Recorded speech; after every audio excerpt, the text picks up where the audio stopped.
Welcome to New Stripe City, a podcast for diehard Bengals fans. I'm your host, Ace Boogie, and my co-host G is here as well. Hey guys. And today we're going to talk about a couple of things. We'll talk about Joe Mixon, who has reportedly been working out with Adrian Peterson. We'll also talk about our top 5 Bengals of all time. So I give my 5, and then G will give her 5. And then we'll probably, since it's the dead part of the season, try to figure out some other stuff to talk about as we get into it.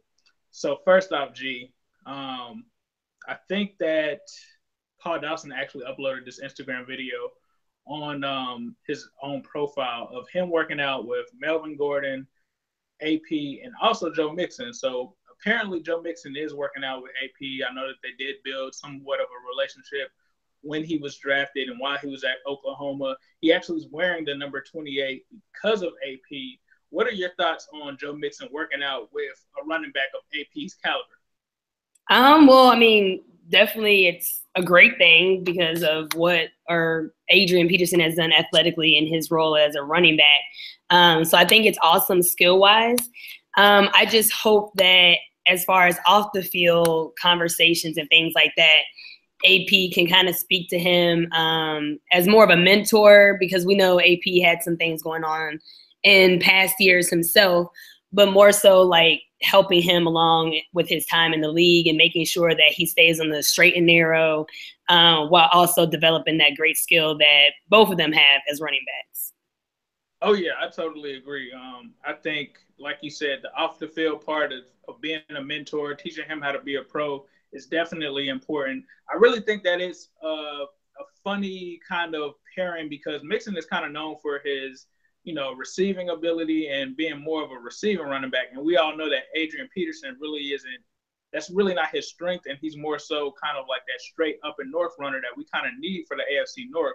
So I think from an athletic standpoint, it's also a good move, as well as from a mentor standpoint. I mean, who else better than Adrian Peterson to guide you through some things? And like you said, in recent history, he had his own issues with the NFL a couple of years ago. So him knowing how to bounce back from that and, being a guy that was at, the top of the NFL and being, brought down a little bit in a couple of notches just because of what transpired a couple of years ago. And now, being back and being a active, I guess, member of the NFL, even though he can't really stay healthy, has been pretty good for AP. So I like to see that they're both working out. I also like to see that they're working out with Melvin Gordon too. And I think that's And I think Adrian Peterson, it seems like he will kind of fit in that Jerry Rice mode where he's one of those guys where in order to train with them, you have to be at a certain level physically. So I feel like Adrian Peterson's workouts probably are not easy. So he's going to be mixing out there with him. I mean, and like, I feel like just the way he bounced back from that ACL surgery the first time when he came back and then was league top rusher, like you got to recognize there's some type of work ethic in that. Like not everybody can bounce back that quickly. So to train with somebody who has that mindset, like I'm a work because I want to be back at the top of my game. Like that definitely shows that I think Joe Mixon is like, I really want to prove something out here to the league that I am a great athlete, despite what you guys think I've done off the field. And just even thinking about the differences in their running back styles, for him to say, hey, like I recognize I can catch the ball, but maybe I need to be a better downhill runner, and who better to get that from than Adrian Peterson? For him to recognize that too, like that's big of Joe Mixon. And he may not have been making those calls himself, but whoever made the call for him, kudos to them for looking out like that, and both being Oklahoma alums. So I think it's great. I see nothing but positive things because of it. Right, definitely. I totally agree. I don't think there's anything that can come out of this but positivity. And the fact that Adrian Peterson is working out with this guy seems to, I guess, in a sense, agree with everything that everyone's always said about Joe Mixon as far as his talent. I mean, I don't think Adrian Peterson would be wasting his time on somebody that he didn't think was a super talented running back. So to see him actually get this nod of approval from AP is definitely a big move. Yeah, I mean, and then also for Adrian Peterson, like what he's starting on a new team this year. So it might be even like a boost for him to like reignite some flame to get back on the top of his game because he's starting somewhere new, working out with these young guys. Like this might give me a little bit of fire too to go after continuing to be on top of the game. So right, that's a great point there because now he's on the Saints. I could see maybe Mixon might teach him a couple of things as far as receiving and catching out of the backfield. So you never know. Like, and then because of him being on the Saints, like you got Drew Brees there. Why not take that opportunity of developing that skill now? Like we know you can run up and down the field, but catch the ball from Drew Brees. You got one of the best quarterbacks in the league now. Like utilize that too. That's yeah. They can learn from each other.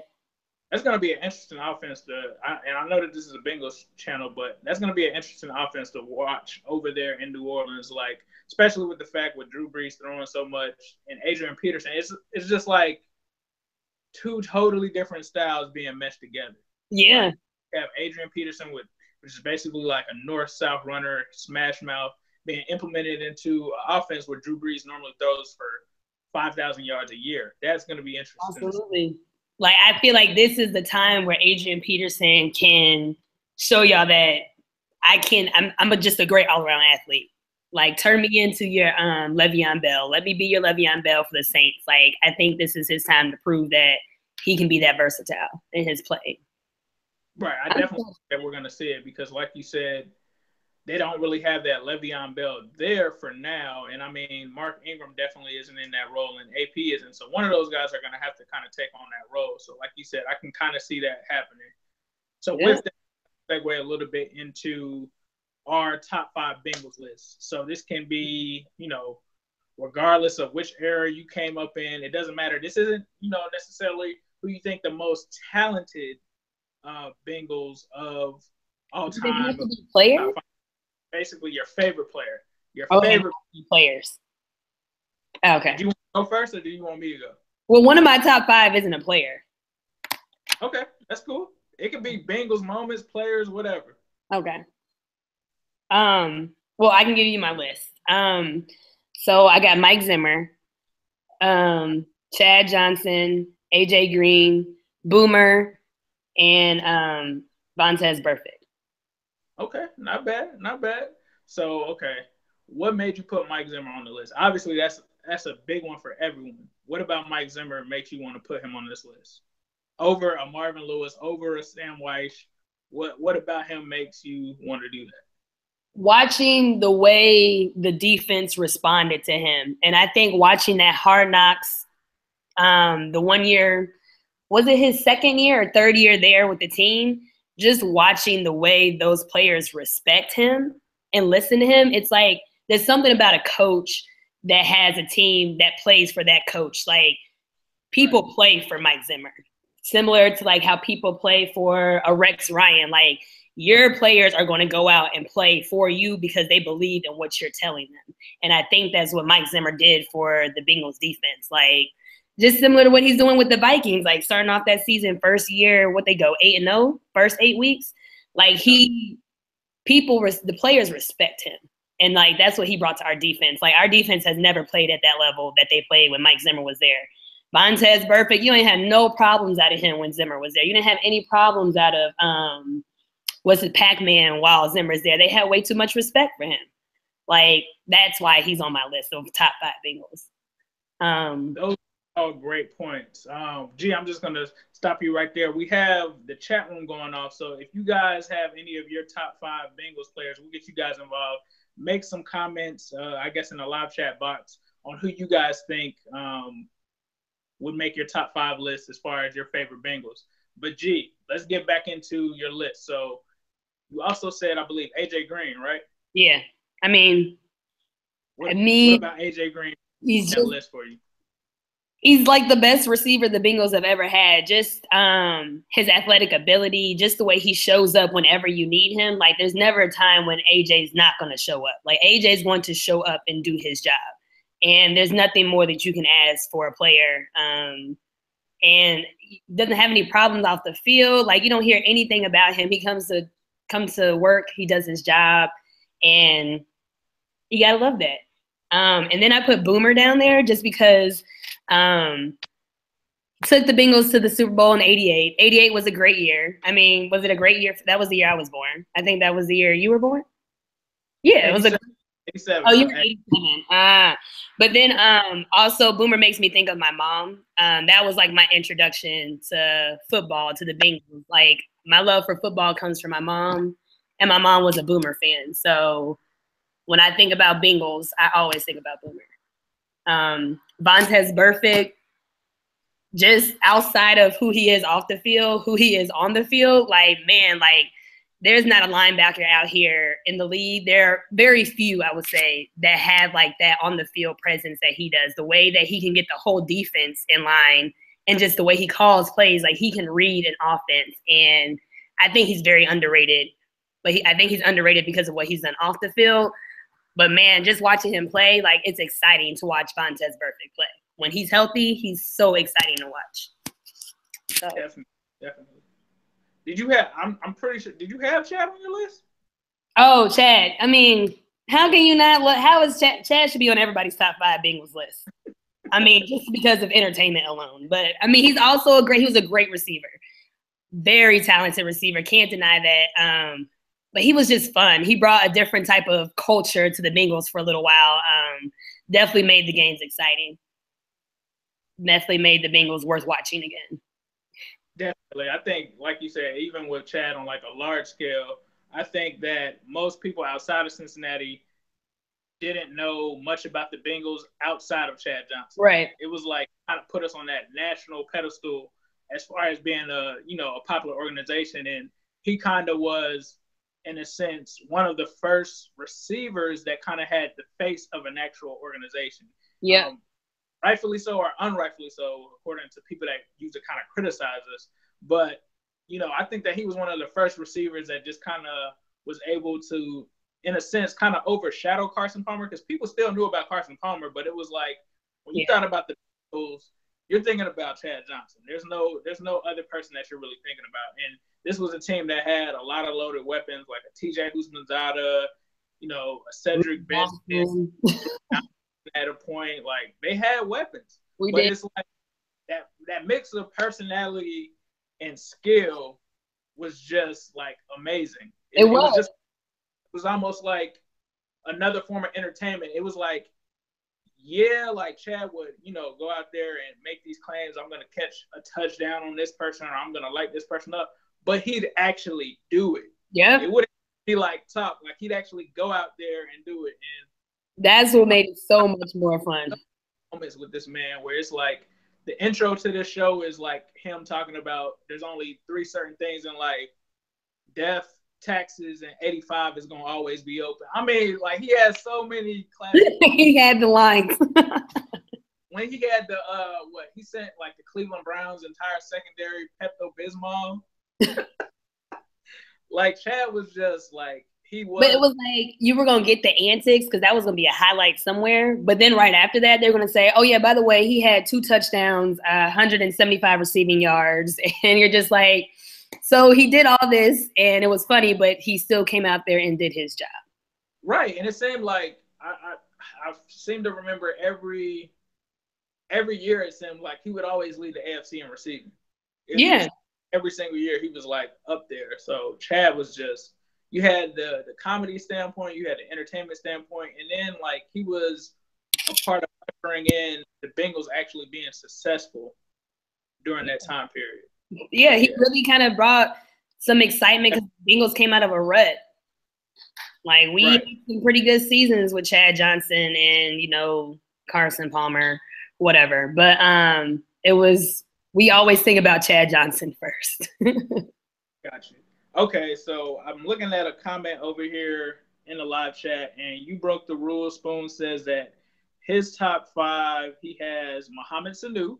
That's me. Chad Johnson, Takeo Spikes. That's a good one. Hey, that is a good one. Green, and he said Lewis. I'm thinking he's talking about Marvin Lewis. I'm thinking he's talking about Marvin Lewis. Okay, so not too bad. Not too bad. Let me see, man. Now I have to think of my top 5. Obviously, Chad. I mean, you can't have a top 5 list like you said without Chad. Going on to this second one, I'm gonna go with AJ. Everybody knows I'm an AJ head. I liked AJ even before he got drafted to the Bengals. I was like praying for him to get drafted to the Bengals, and when it happened, I literally jumped off of my couch and celebrated. One of the best picks ever for us. Number 3, I'm gonna throw a curveball. I'm gonna say T.O. T.O. was actually one. I wanted to say that. Receivers, T.O. I mean, yes, it was a bad season. Yes, it wasn't as, things didn't go as we expected them to. Yes, he was somewhat of a distraction, but I loved seeing T.O. on the Bengals. Like, to see him put on the stripes, it was just like a dream come true. Like, to see T.O. play for us. And not only did he play for us, he balled for us. Yeah, like, he played well. He played better than Chad Johnson that season. Right. Chad, actually, that was kind of when Chad started kind of going downhill. Was that season, surprisingly. But yeah, him that season was amazing. And then it's funny because it's like T.O. really never played for another team after that. He never actually was able to make it back to the NFL. So technically, he almost, in a sense, I don't even know if he filed his paperwork to retire, but he retired as a Bengal. Like, basically, that was his last team that he played on. So that was dope to see T.O., out there doing his thing. And I don't know. I feel like maybe and I doubt that T.O. would have stayed, but if he would have had a quarterback like Andy Dalton instead of Carson, I think things could have kind of gone differently. They could have gone differently that year, I think. I think so too, because also during that time, I feel like that's when Carson was starting to feel some type of way about all the off-field tactics that came with your T.O.s and Chad Johnson. I think he had met his match. Like, all right, I'm fed up with it at this point. So I think that if you would have had a Carson at the beginning of when he first started getting hype and T.O. then with Chad Johnson, we would have been nice. But I think that Carson was also coming to a point where he was just at his wit's end with all the shenanigans. Right. I totally agree. So, man, I'm just thinking about it. All the people that I named were receivers, so I need to not pick a receiver for this next one. Yeah, I wanted to pick T.O. too. But I was like, I got to think of somebody. But Takeo Spikes, that was a good one. Yeah, Takeo was definitely a good one. Someone else is saying, it looks like Henry Ellison is saying Dalton, Chad, AJ, Dunlap, and Atkins. That's a good one. Ooh, Gino's a good one. I forgot about Gino. And Gino, I'm going to have to side with Henry. I think Gino is going to probably be, my 4th one? Gino is going to be my 4th favorite Bengal. And it's kind of, for me, it's the fact that he's a beast, and I also have somewhat of a connection to him because one of my friends down here from Florida actually grew up with Gino, knows Gino, talks to him all the time. He actually calls him Gene. But seeing him like beast is just amazing because typically my friend is like a Buccaneers fan, but whenever he sees Gino do something, we always text each other back and forth like Gino's a beast. So I definitely say Gino. And I mean, Gino for me kind of wipes away all of those memories of Sam Adams and when we had Sean failed trade. Oh my God, don't even remind me about that. But Gino is just amazing. I haven't seen anybody be able to block him. No, but he's just the drafting of Gino was kind of making that move to the defense that we know today as the Bengals. The pass, when he got drafted, that's when the Bengals defense kind of turned over a new leaf. And I feel like he was the leader in that. Right. Gino Atkins is a beast. This is tough, man. This is tougher than I thought. I have so many players and coaches going around right now because I'm thinking I can't put Peter Warrick in there. I put too many receivers in there. But Peter Warrick was I don't know anyone who didn't have a Peter Warrick jersey. Yeah. Back in the early 2000s. Corey Dillon could also be in there too. Corey Dillon didn't like being a Bengal, so that's that's what breaks it for me. But the thing is, he was good. I'm gonna end my top 5 with Corey Dillon, and I'm gonna tell you why, G. I still hated the fact that he said he'd rather flip burgers than play for the Bengals. I hated that. I didn't like how, he complained about getting into a car accident before a game. And I think that's when Rudy actually broke out. I was actually at that game too. But what makes him number 5 for me is I actually was at the game where Corey Dillon broke the rushing record for 278 yards against the Bengals. I was actually at that game. Now, mind you, this whole entire time that I've been a Bengals fan, I never knew up until Jeff Hobson posted like a couple of years ago. That was actually the first time we won in Paul Brown Stadium after it had gotten built. I never knew that. Me either. It was that. Damn, that's how. Damn. Now I hate that he, like I said, I hate that he was how he was with the Bengals, and it to me, I feel like, man, why couldn't we have him now on the Bengals now with like the changed around culture with Mike Brown? Yeah. But honestly, I'm gonna give him a little bit of a pass just because some of the stuff that he was saying that the organization did was actually true at the time. Yeah, I mean. And we can't because I have two people that technically were kind of outspoken when it came to our organization. T.O. kind of said some things too, and that was a little bit later after we actually experienced some success. But man, now that I think about it, man, oh my God, can we have an honorable mention list? Yeah. Can we extend it to top 10? Because I see that 25 in the background, and I'm thinking about Gio too, because Gio is definitely one of my favorite Bengals for sure. Gio's one of my favorites too. I like Gio, but I like Rudy Johnson too. So if you want to say Corey, I want to say Rudy Johnson too, because like the tandem of him and Chad, like when they were both playing, it was like Johnson and Johnson. Like either we're gonna rush it or we're gonna pass it, but either way we're gonna get some yards. Both of them. I'm so glad you brought him up. He's so underrated. Like when you go back and look at Rudy's stats, they were crazy. Crazy. They were crazy good. He was like, I don't know. Unfortunately, I don't think he'll ever get the mention that he probably should. But for about 2-3 years, Rudy Johnson was the bomb. He was the bomb. He was definitely doing some good things for us. I don't know how make this list without mentioning Reggie Nelson.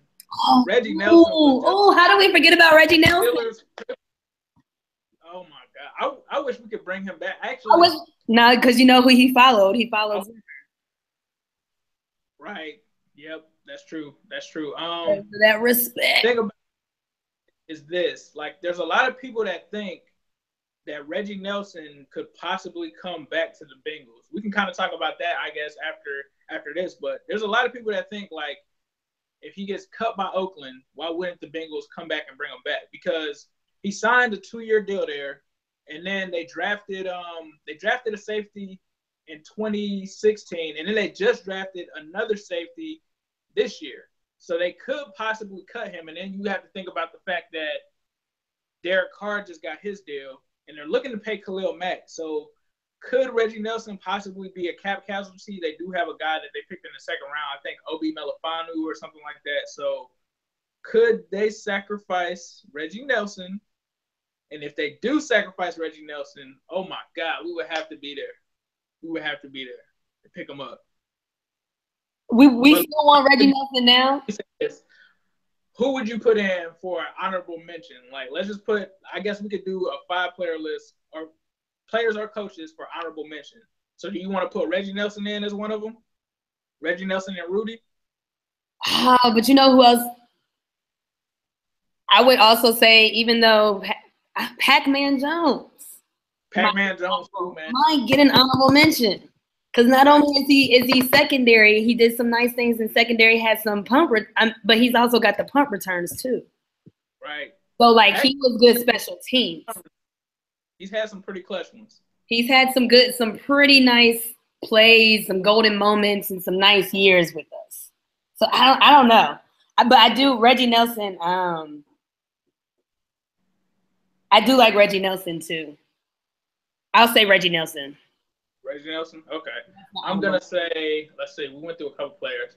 One person that I definitely miss, and I'm pretty sure all of Who Dey Nation misses him as well, Chris Henry. Henry. Slim.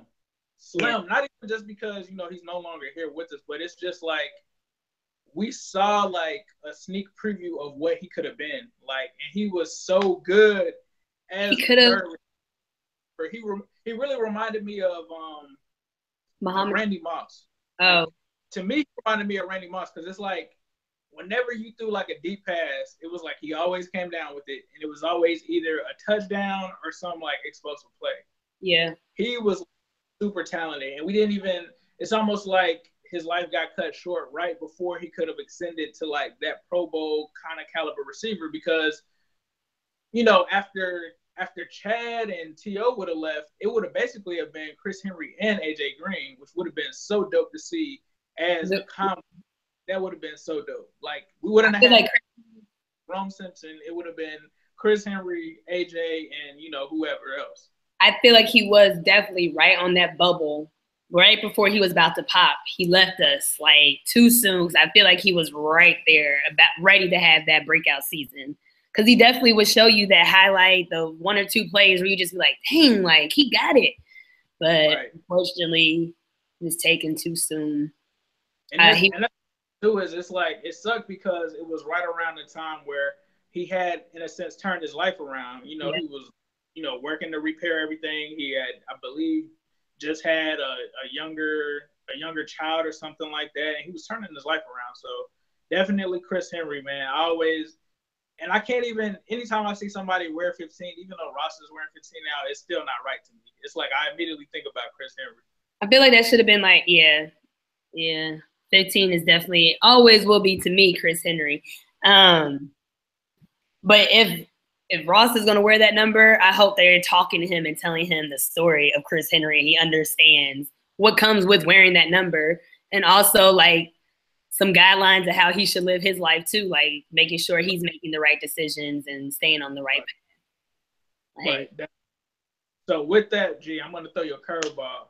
Let's talk about your top 5 most hated Bengals players, coaches, moments, whatever.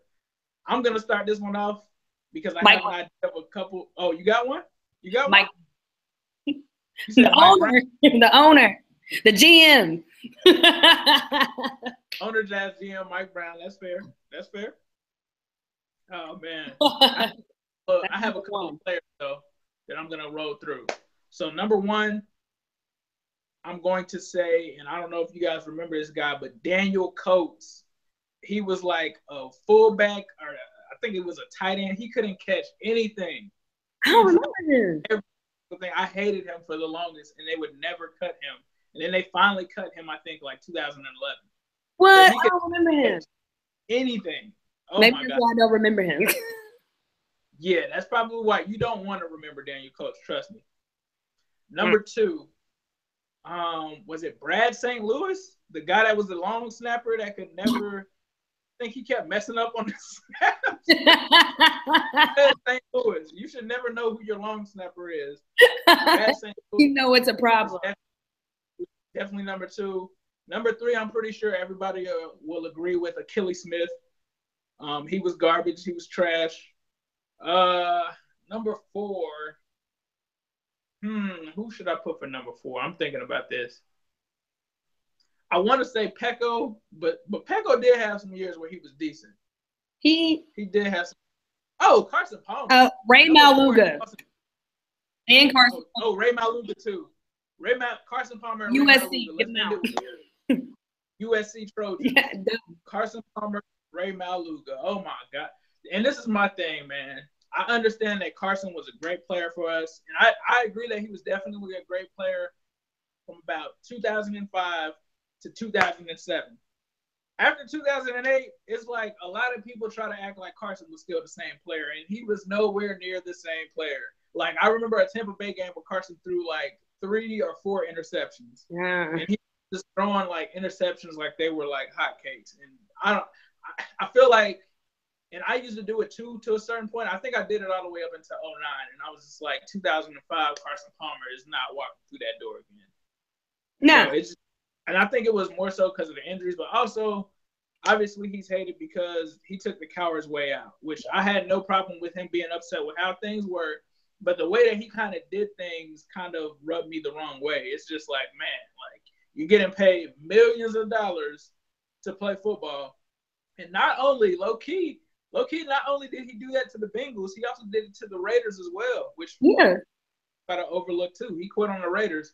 It's just, to me, you just can't quit on a team, bro, especially as the quarterback. Like that's what he'll always be known as to me, as a whiny crybaby quitter. And that's my thing. Like, sometimes to me, I don't feel like he took enough of the bad stuff that was going on. Like, you know, Mike Brown and Chad Johnson didn't make you go out there and throw 3 interceptions. Like, you have to take kind of accountability. I also didn't like how, now recently I think he was interviewed and he kind of said that it was unfair for Chad to receive all the criticism, but I never saw Carson Palmer go to bat for Chad. Like, whenever the media would attack him, you would never hear Carson Palmer come out and say, you know, well, it's not Chad, you know, it's more on me or it's more on this organization. A wide receiver can't control anything. You never heard that.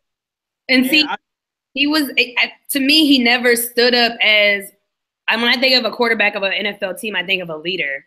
Like, Carson Palmer never gave me that vibe, and I feel like the players never showed him that type of respect either. Like, you never heard them saying, like, oh, yeah, like, T.O. wasn't crying about Carson Palmer being his quarterback.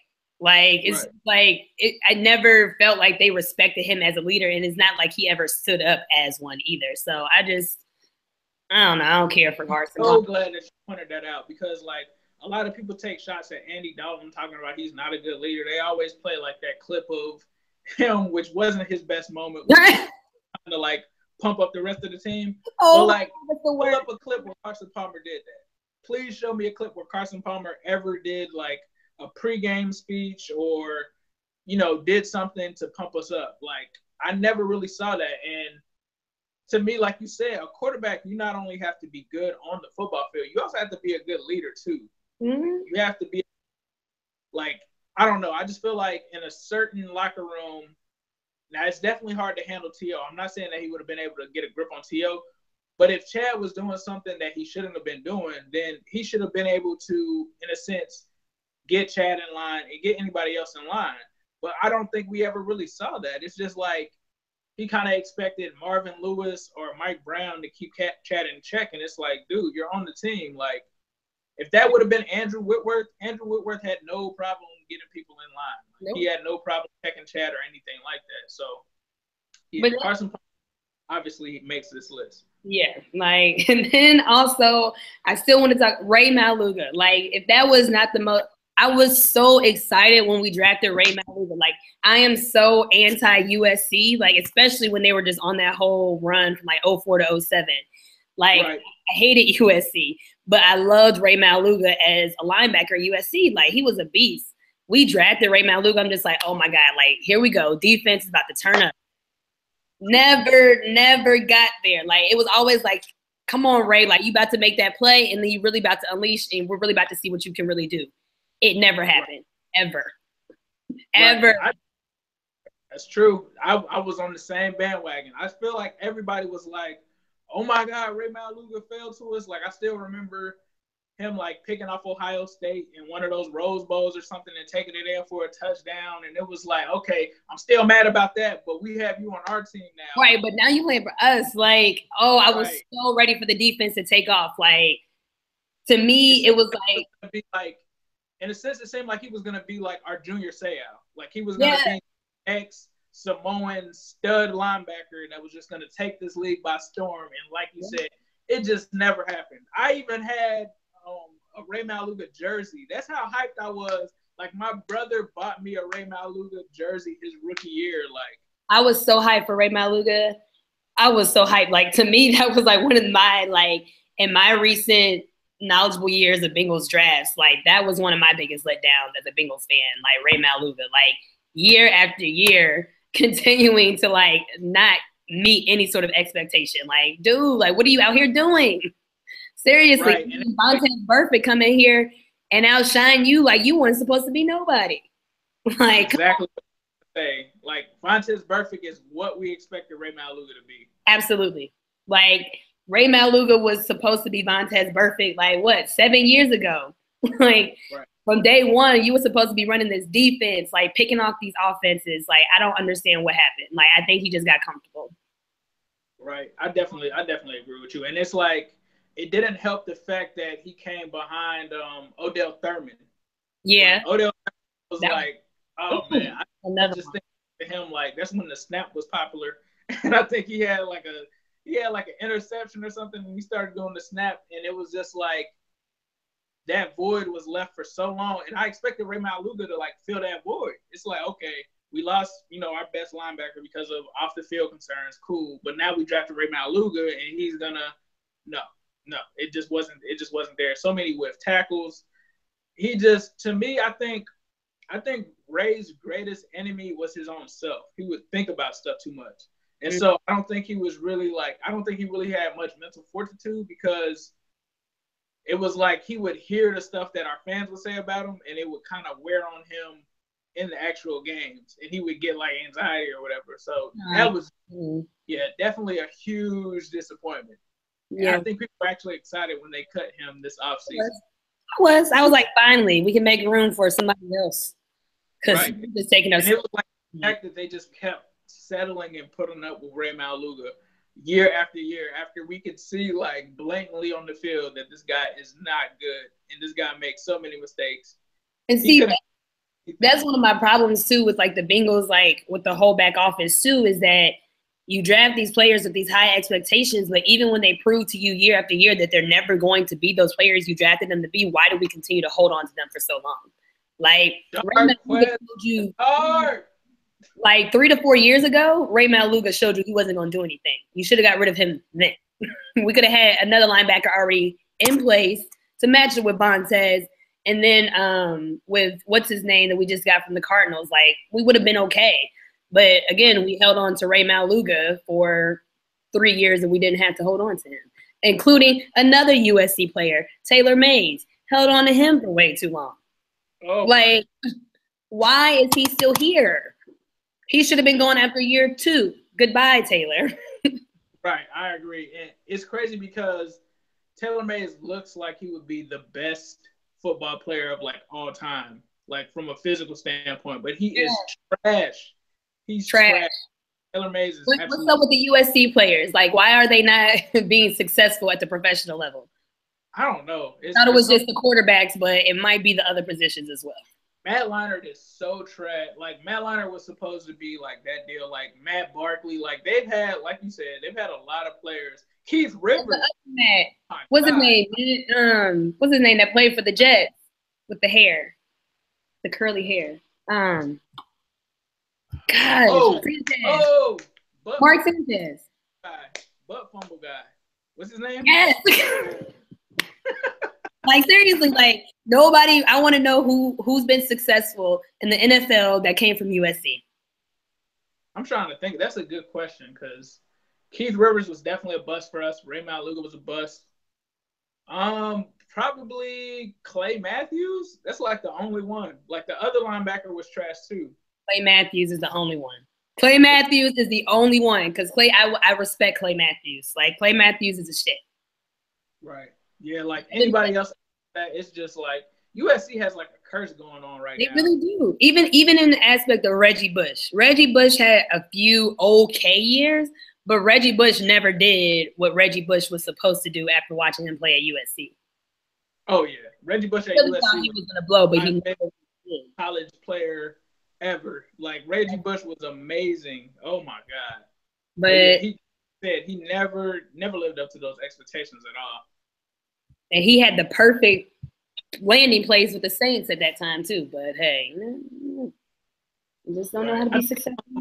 There was actually a year, I don't think they ever really confirmed it, but Marvin kind of hinted at the year that Reggie went to Detroit. I think the Bengals tried to reach out and tried to sign him. But apparently, I think that's one that's kind of familiar. I think I heard that. Right. I think I heard that. Detroit or whatever. It would have been dope to see Reggie in stripes, so I'm not gonna lie. Like, he probably wouldn't have been as good. Honestly, we already are kind of seeing Reggie in stripes with Gio, though. Now that I think about it, we're kind of already kind of seeing Reggie in. He actually might be better than Reggie in a sense. So he did. I mean, they're both kind of injury prone, but their running styles are very similar. Right, exactly. Yeah, I mean, that even makes me think about people that could have played for the Bengals that didn't, like Reggie Bush, Michael Vick. Oh my God, I want to know. I want to know what this team would have been like with. I don't know. Michael Vick is your boy, so. Oh my God, Vick. Sean Rodgers.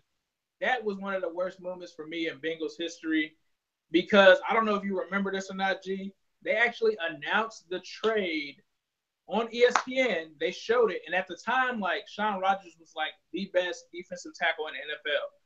He was like Geno on steroids. And they showed it, and they were like, he gets traded to the Bengals. I don't even really think we gave up much for him. And then it's like 2 hours later, the trade is like reversed because apparently there was some kind of language in the contract that wasn't right. And then he gets traded to the Browns instead. Oh my God, that was horrible. Yeah. It was almost like how Lakers fans view kind of like the Chris Paul trade, where it like posted and it was like, okay, this is a done deal. And then it's like, no, just kidding. We're playing. Like, we're just going to rip that back. So, and this was like before I think we even had Pecco. So it was like our defense was trash. He was definitely going to be like the best player on our defense for sure. Damn.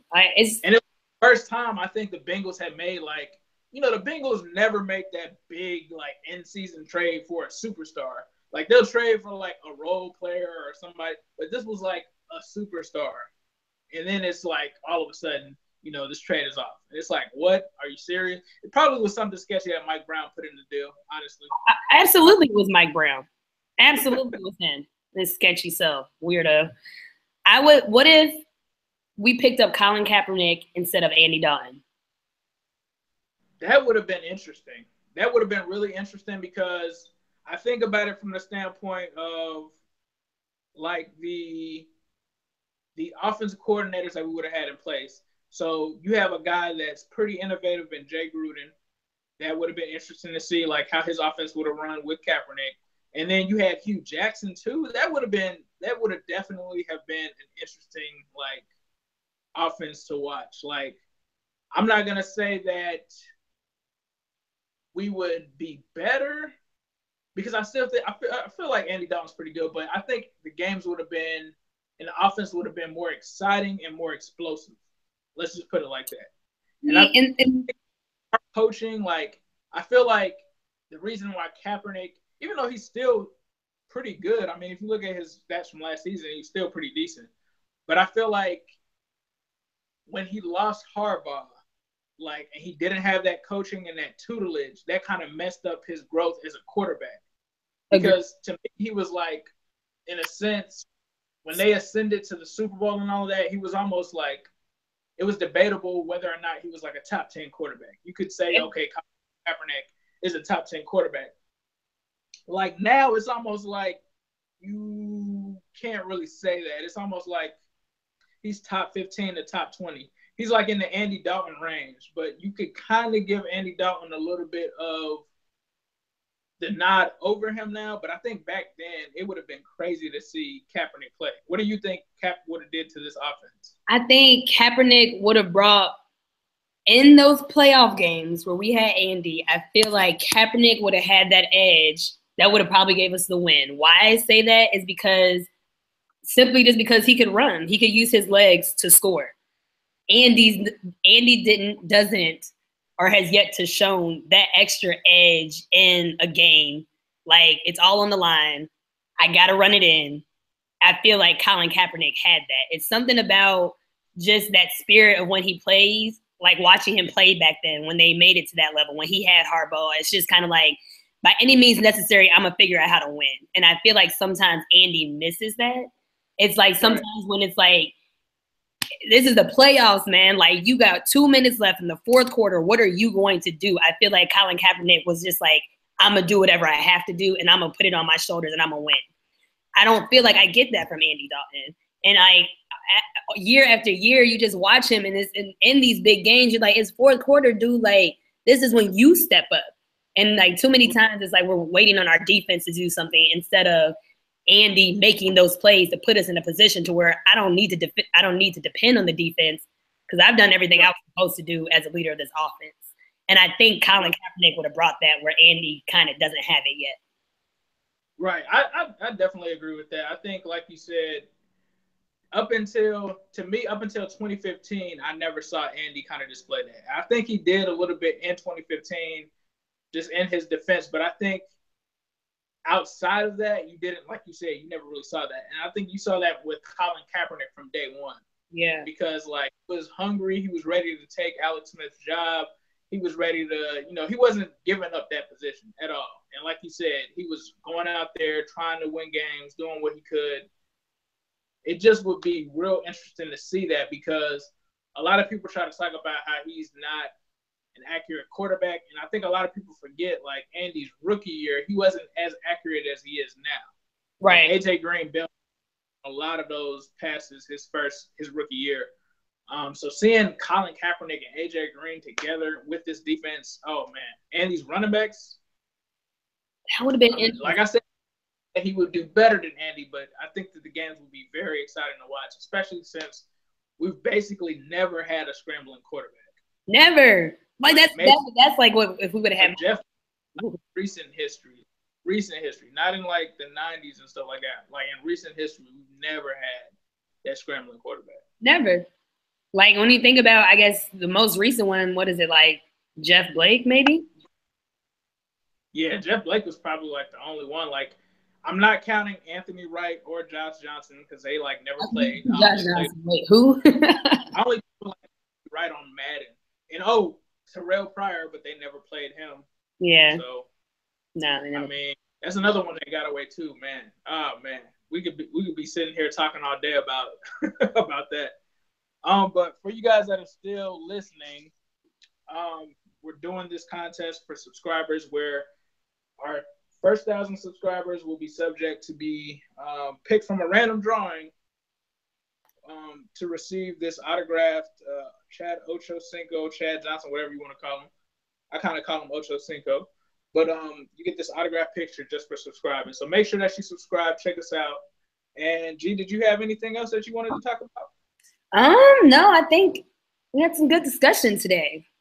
Yeah, we did. I mean, even though it's the downtime of the season, we still definitely had some great discussion. I mean, going back through those memories of all those great Bengals players, it kind of makes you wonder. Like, I'm glad that they're doing like the ring of some kind of Hall of Fame kind of thing where they're commemorating like our Ring of Fame or something. I don't know.